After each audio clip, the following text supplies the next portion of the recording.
Fin officielle de l'ultimatum en République démocratique du Congo pour le désarmement volontaire des rebelles hutus rwandais FDLR.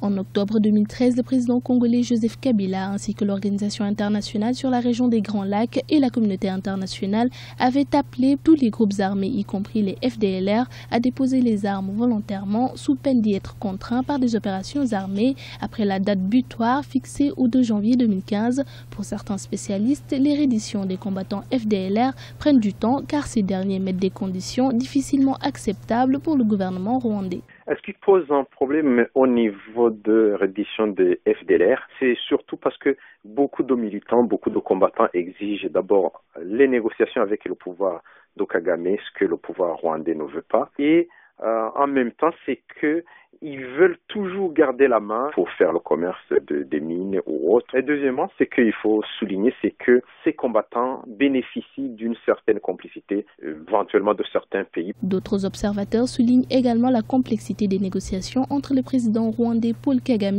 et les rebelles Hutus et la difficulté des organisations régionales à trouver une solution aux problèmes qui opposent les deux parties.